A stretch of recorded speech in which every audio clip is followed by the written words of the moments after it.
Wonderful day, wonderful day, wonderful day indeed. This is your neighborhood sensei Fouché, and I begin every show first by strongly suggesting, because a lot of folks don't like being told what to do, true indeed.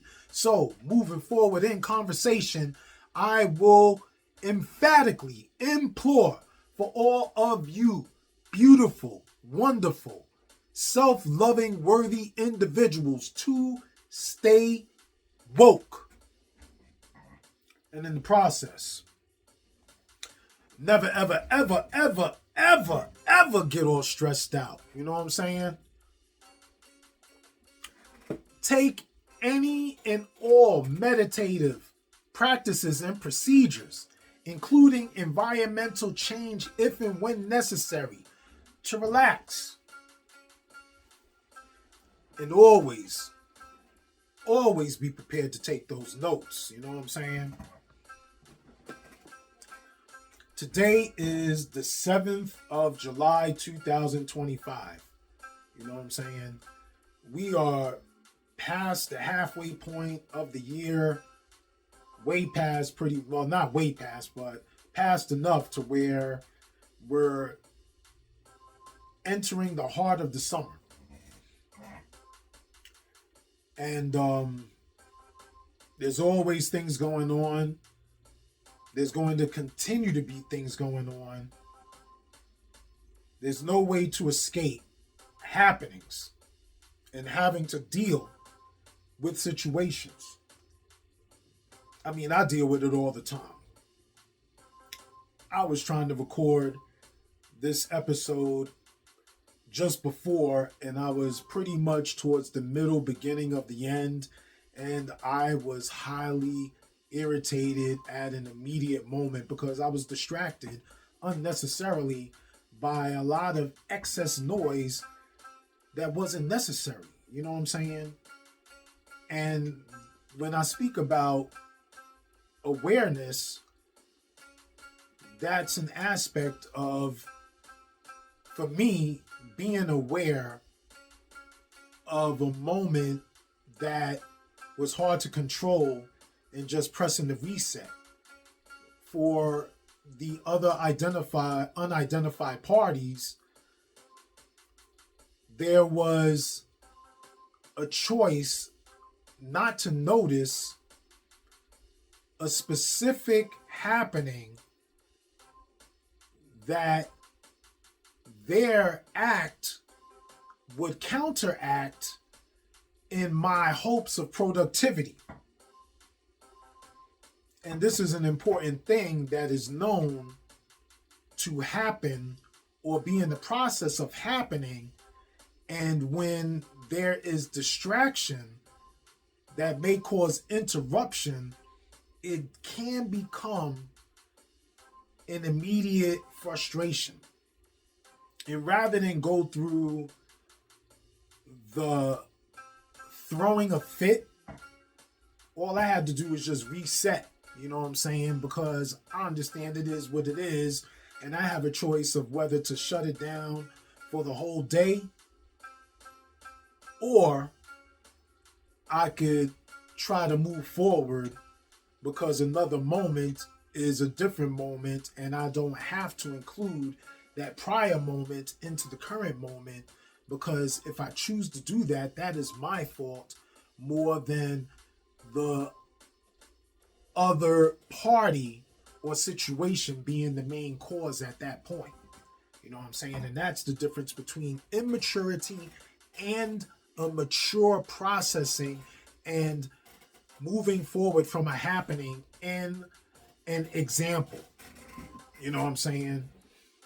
And I wasn't even going to talk about that, but, in relative conversation to our topic, it holds an immediate relation. So first, let's give sponsorship shout outs before we move forward into our main topic of conversation to discuss.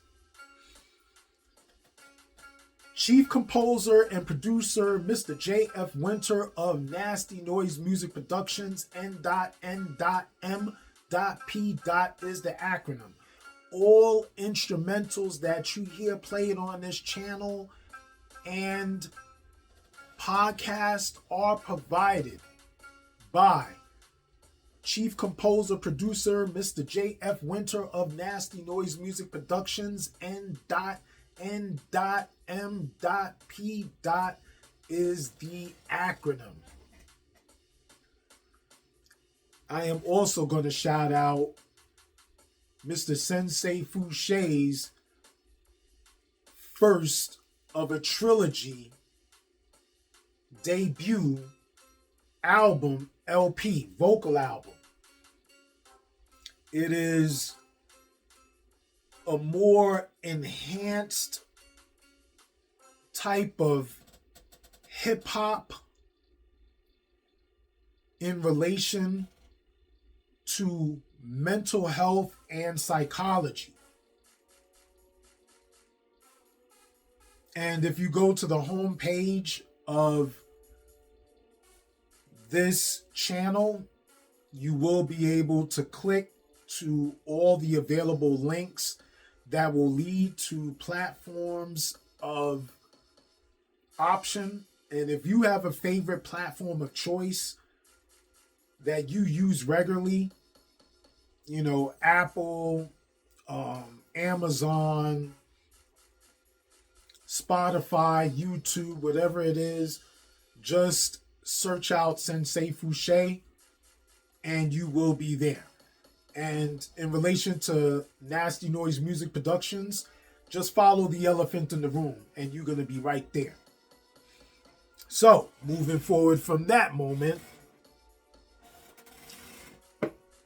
Opus Clips is our next sponsorship shout out.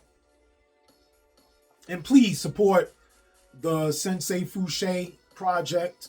Patient XY1973330311 is the name of the album title, if I forgot to mention it prior, but we just covered that. So again, moving forward, Opus Clips. Anyone that does extended conversations such as I and finds the grueling process of creating multitudes of clips frustrating, sign up with Opus Clips. Check out the free subscription for the month and see if the shoes fit. You know what I'm saying? And if they do fit, then you could be like I and pay for your subscription. You can itemize the details of how you want your clips to read, be labeled, and look. And for me, it saves a lot of trouble, man.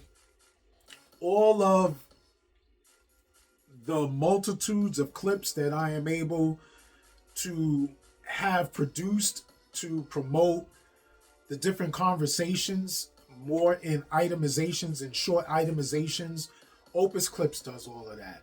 So check it out. You know what I'm saying? I think you will not be satisfied, or I'm sorry, I know that you will not be dissatisfied. That's what I meant to say. So Opus Clips is where it's at. And what we are dealing with now is this beautiful novel, Adult Children of Emotionally Immature Parents.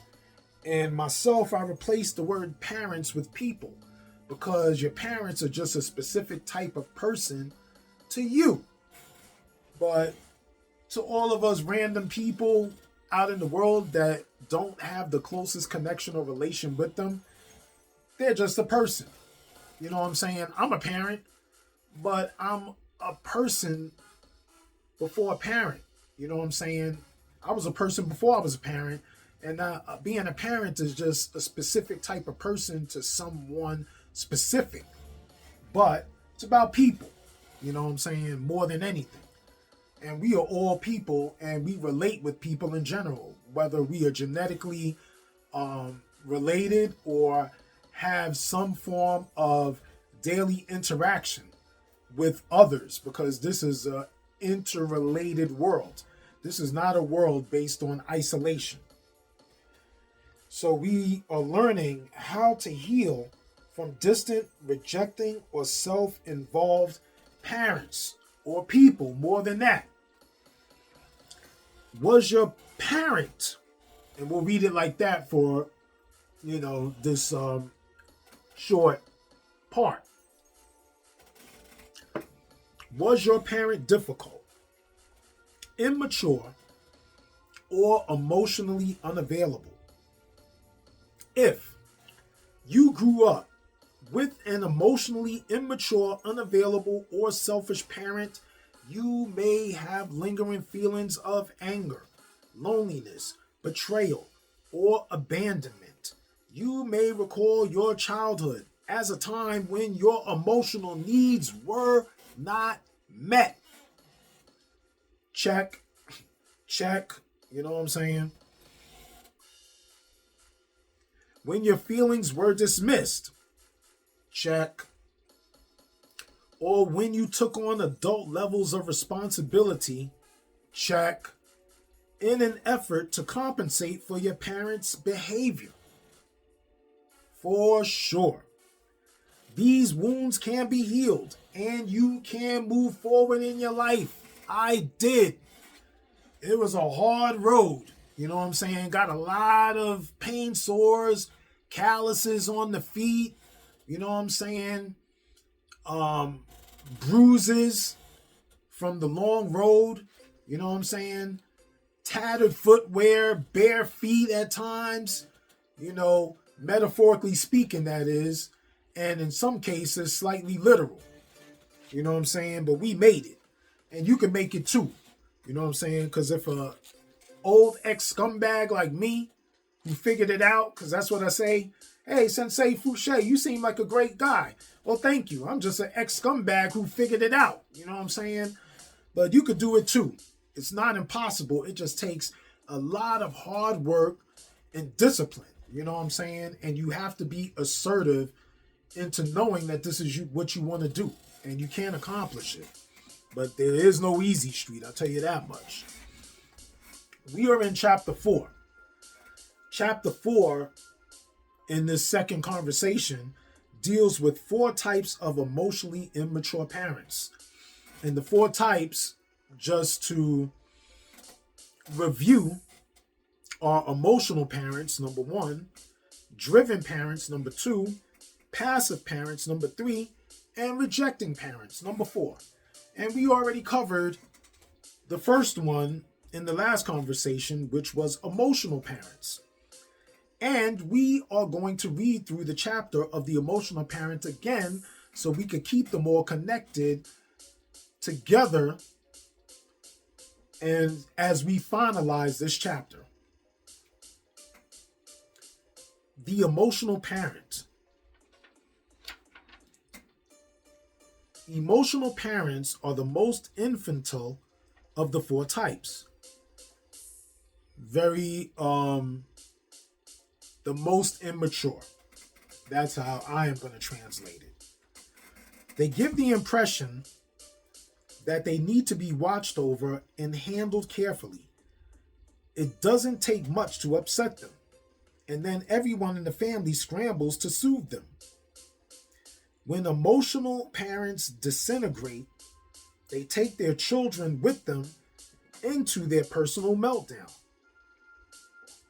Their children experience their despair, rage, or hatred in all its intensity. It's no wonder that these parents' emotional instability is the most predictable thing about them. At the severe end of the spectrum, these parents are quite frankly mentally ill. They may be psychotic or bipolar or have narcissistic or borderline personality order.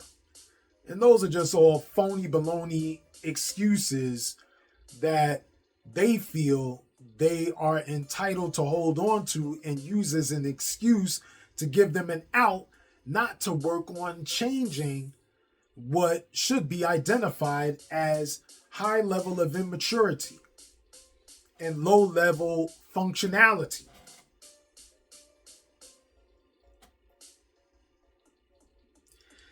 People are nervous around them because their emotions can escalate so quickly, and because it's so frightening to see someone you know become unglued.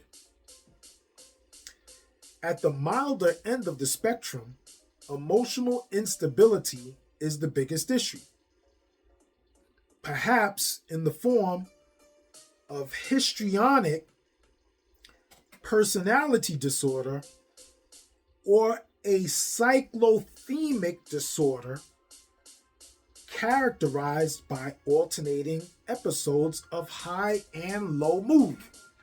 Cyclothemic disorder, also known as cyclothemia, is a milder form of bipolar disorder characterized by frequent mood swings that include periods of hypomanic symptoms, elevated moods, and mild depressive episodes. These emotional ups and downs are not as severe as those seen in bipolar 1 or 2 disorders. You know what I'm saying? So that's just a specific definition to cyclothemic disorder. Regardless of severity, all such parents have difficulty tolerating stress and emotional arousal. They lose their emotional balance and behavioral control in situations mature adults could handle. Of course, substance abuse may make them even more unbalanced and unable to tolerate frustration or distress. Yeah, give them a drink or give them some drugs, and you'll really see someone that is very uncontrollable and high maintenance. Whatever their degree of self-control, these parents are governed by emotion, seeing the world in black and white terms, keeping score, which is just basically just trying to create revenge, holding grudges, and controlling others with emotional tactics. Their fluctuating moods and reactivity make them unreliable and intimidating. And while they may act helpless and usually see themselves as victims, family life always revolves around their moods. Although they often control themselves outside the family, where they can follow a structured role, within the crucible of intimate family relationships, they display their full impulsivity, especially if intoxicated. And places where they will not be at the highest level of going through a fit would be in a heavily populated environment. You know what I'm saying? A very public environment, like, a theater, a stadium, somewhere where there's a huge group of people in a close proximity. Another situation is when they're in the closest of proximity at work with a lot of other people that they have to interrelate with, because the embarrassment of them going into a childlike fit will really throw them into a spin, and they know they can't do that there because their way of earning income will disappear when they go through that emotional incontrollability or uncontrollability. You know what I'm saying? When they go through that uncontrollability at that moment, they know that it's a wrap. Like, continuing to earn an income in a place that they developed complacency at, because then they got to start all over in another place, and who's to say that will be successful as them being able to settle into complacency where they're currently at. The second type of parent, the driven parent. Driven parents are the type that tends to look most normal even appearing exceptionally invested in their children's lives. Being driven, they're always focused on getting things done. Whereas emotional parents are obvious in their immaturity, driven parents seem so invested in their child's success that their egocentrism is hard to see. Probably they were failures or felt like failures in their life, so they put all of this pressure on their children to live out their dreams because, they feel inadequate. You know what I'm saying? They haven't leveled up. So they expect for their children to follow in succession past their failure. Most of the time, you wouldn't notice anything unhealthy about them. However, their children may have trouble with either initiative or self-control. Yeah, they may have trouble with either initiative or self-control. Paradoxically, these very involved, hardworking parents often end up with unmotivated, even depressive children. Too much pressure, trying to force them to be something that they may not want to be. Or they're not ready to exceed at a different level into being assertive in that practice because they have a lot of other things that they're trying to progress through and see if that fits or attaches to them better. But you're trying to force them into your vision as opposed to letting them seek out specifically the direction of where their vision is going to go. If you look a bit deeper, you can detect the emotional immaturity in these upstanding, responsible people. It shows up in the way they make assumptions about other people, expecting everyone to want and value the same things they do. Their excessive self-focus manifests as a conviction that they know what's good for others. And the POTUS currently does a lot of that, but we're not here to talk about him. He's just an example. They don't experience self-doubt at a conscious level and prefer to pretend that everything is settled and that they already have the answers. Rather than accepting their children's unique interests and life paths, they selectively praise and push what they want to see. Their frequent interference in their children's lives is legendary. Goals take precedence over the feelings of others, including their children. Driven parents usually grew up in an emotionally depriving environment, and this is just psychobehavior in some form or fashion. They learned to get by on their own efforts rather than expecting to be nurtured. Often self-made, they're proud of their independence. They fear that their children will embarrass them by not succeeding. Yet they can't offer their children the unconditional acceptance that would give them a secure foundation from which to go out and achieve.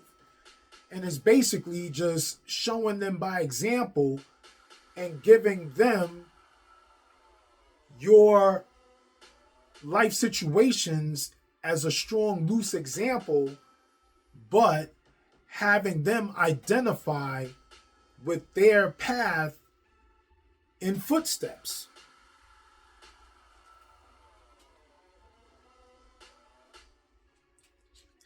Whether they mean to or not, driven parents make their children feel evaluated constantly.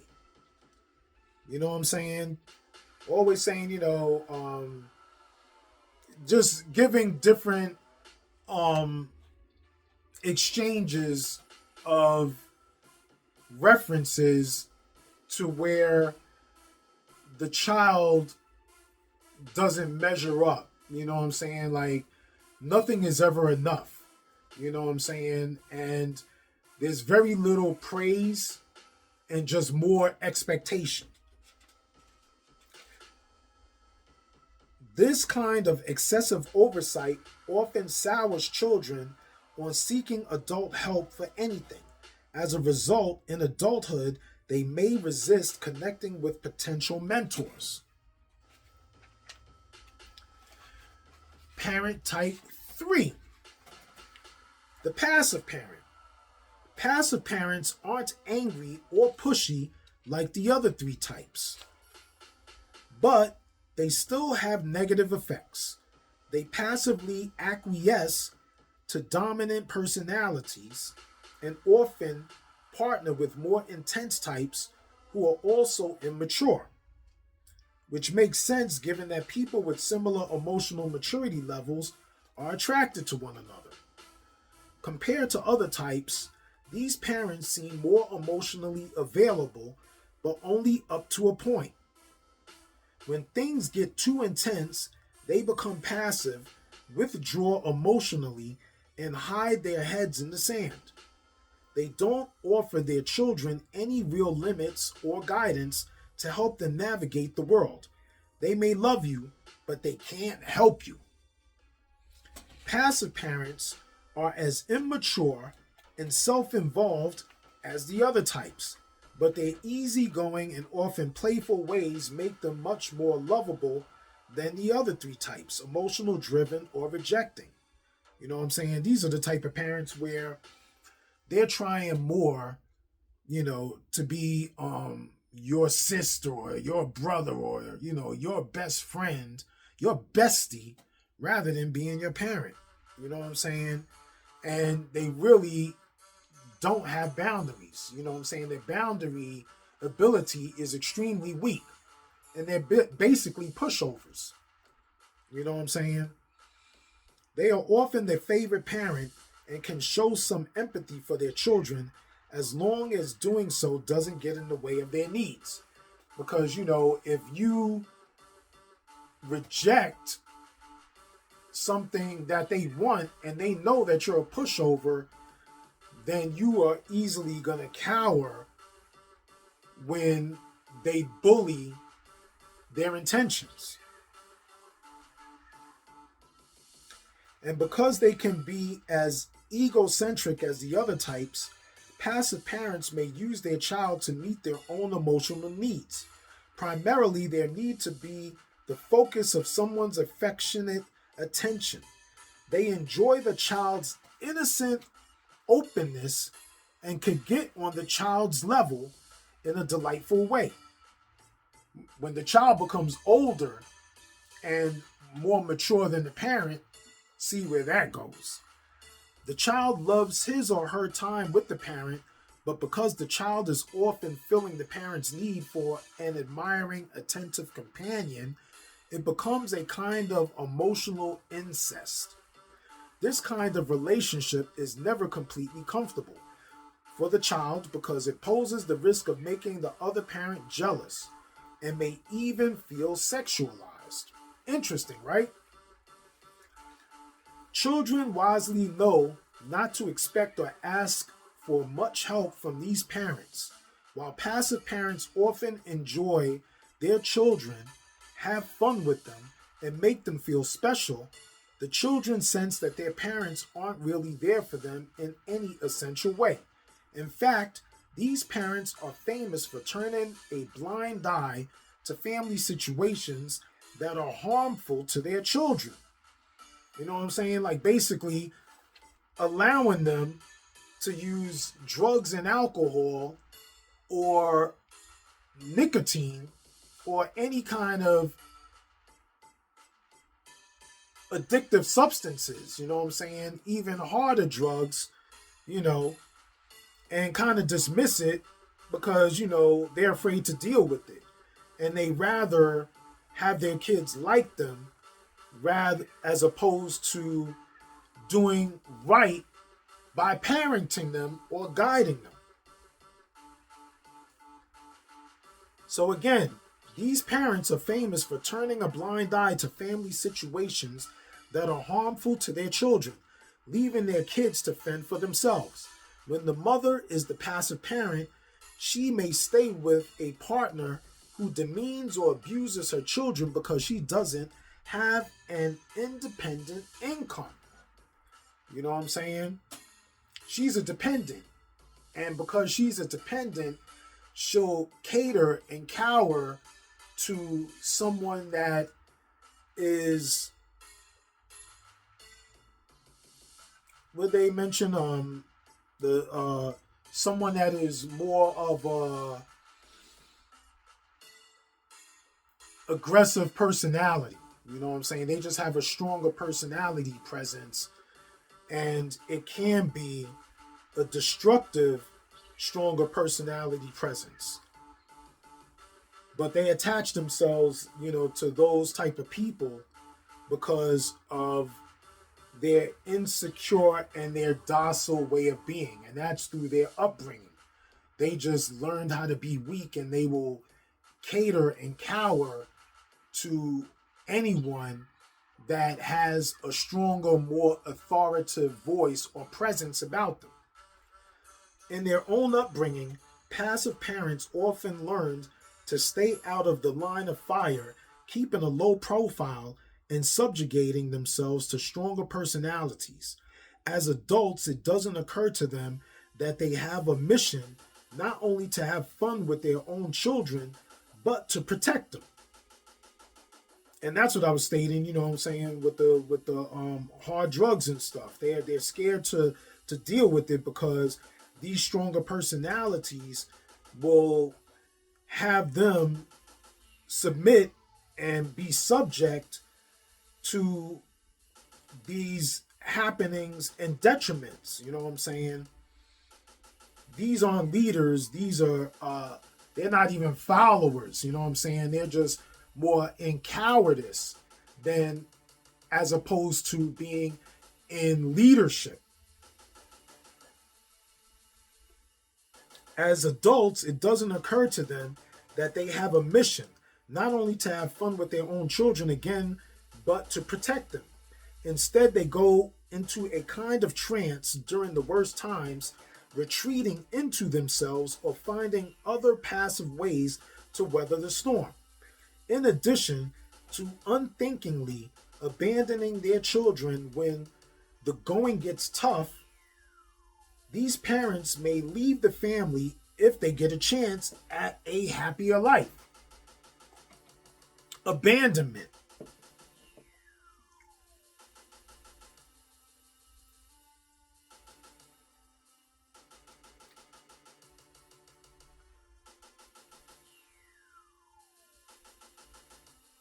I lost my place for a minute. In addition to unthinkingly abandoning their children when the going gets rough, these parents may leave the family if they get a chance at a happier life. And we did say abandonment.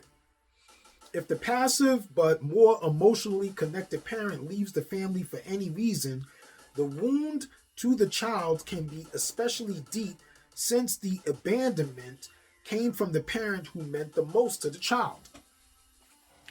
Children who adored a passive parent can become adults who make excuses for the other people's abandoning behavior. As children, they believed nothing could be done about the childhood situation and that the passive parent was truly helpless. It's denial, you know what I'm saying?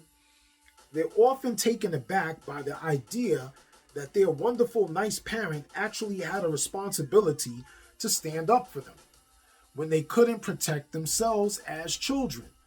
And that's another development of the immature cycle. You know what I'm saying?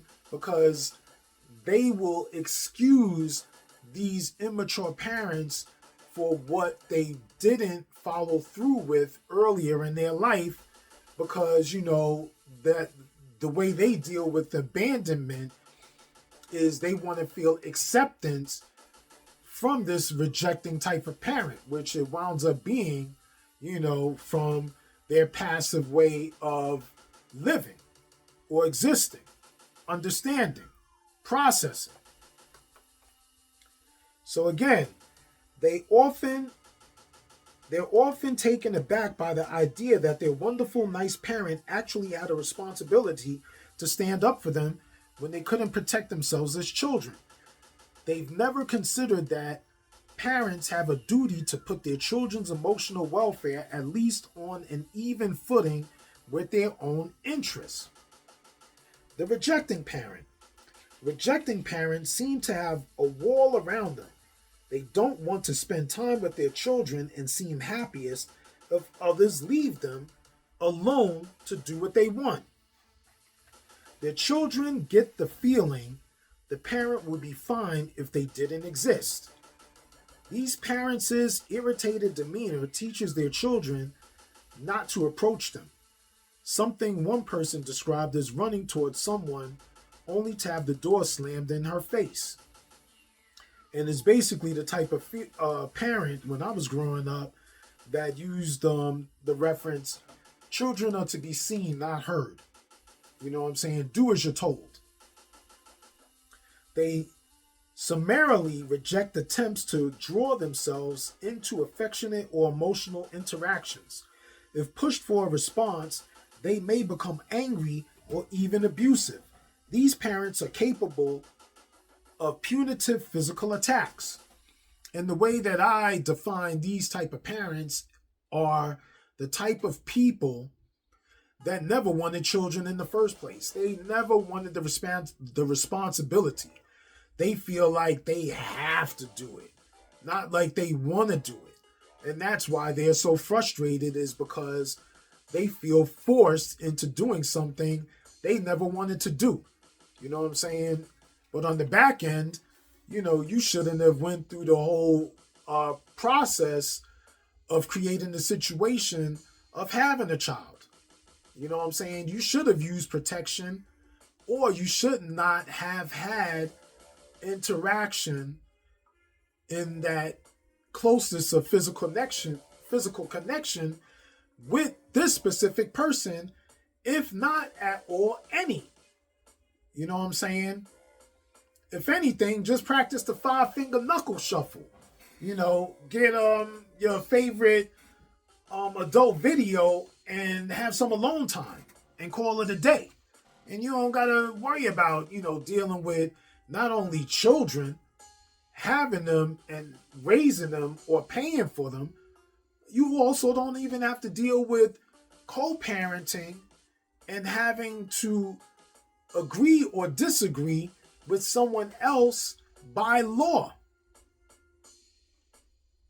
Or you don't even have to deal with the guilt of abandonment because you're not really into doing the job. So you just leave, cut out.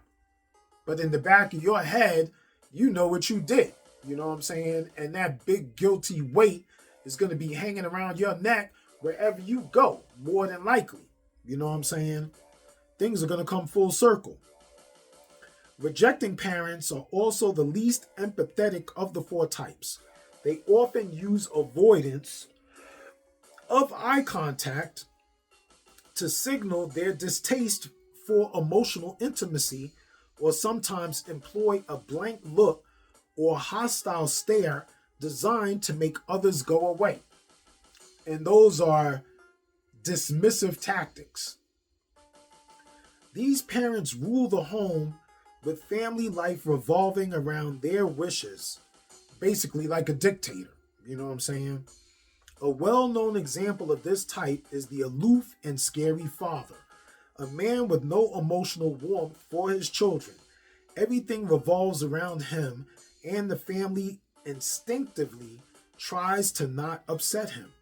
With a rejecting father or parent or person, it's easy to feel apologetic for existing. You know what I'm saying? Like, less about what you did wrong, but simply apologizing for just being there, or having yourself have to be a responsibility to them.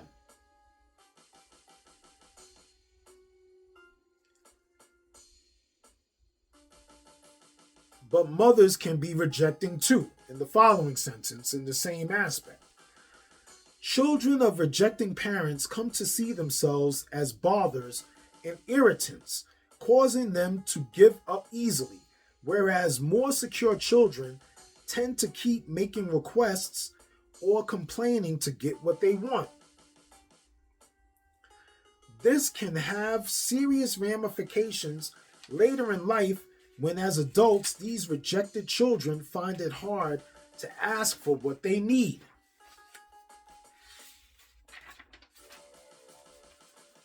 In summary, to tie this all up with the 4 rejecting parents, 4 different types. We have 4 different types of parents.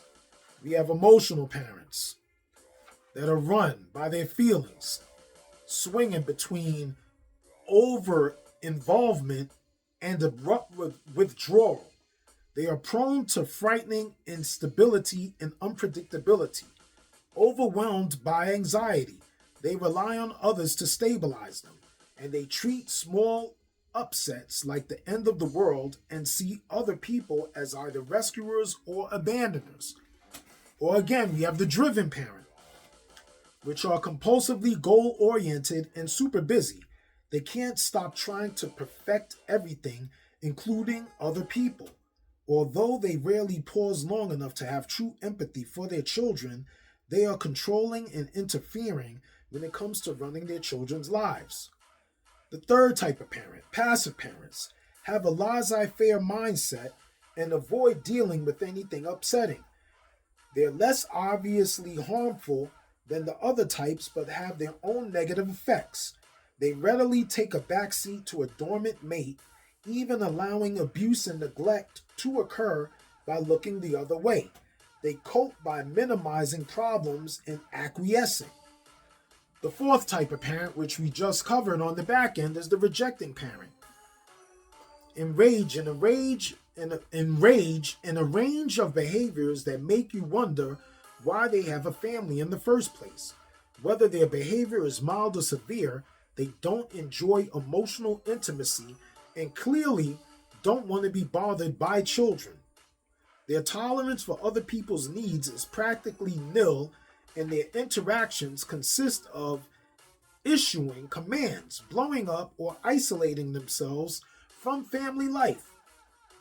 Some of the milder types may engage in stereotyped family activities, but they still show little closeness or real engagement. They mostly want to be left alone to do their thing.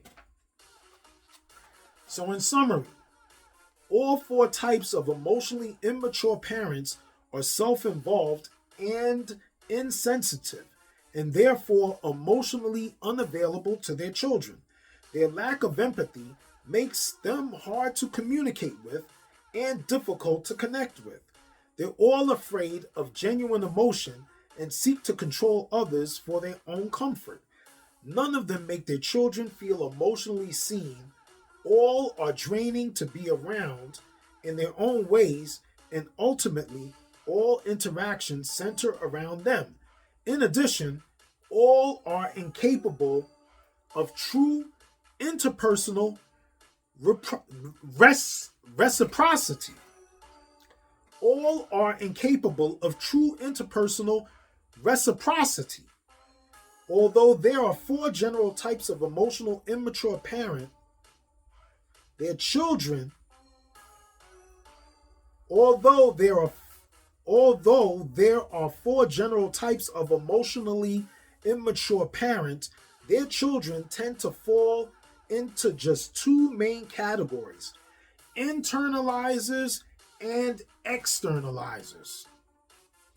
And that is the end of our chapter 4. Internalizers and externalizers. Interesting words indeed. Chapter 5, when we come back into conversation next week, how different children react to emotionally immature parents.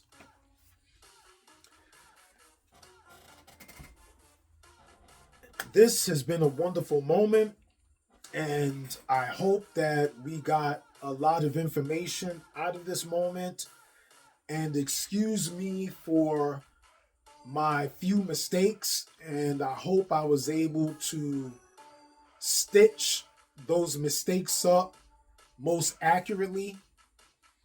So in ending, I am going to state I am your neighborhood sensei Fouché, and I always first strongly suggest, because a lot of folks don't like being told what to do, true indeed. So in forward conversation moving, I will emphatically implore for all of you wonderful, beautiful, self-loving, worthy individuals to stay woke. But in the process, never get all stressed out. You know what I'm saying? Take all necessary meditative practices and procedures, including temporary or permanent environmental changes, if and when necessary, to relax. And always be prepared to take those notes. Be smooth. Unity in one.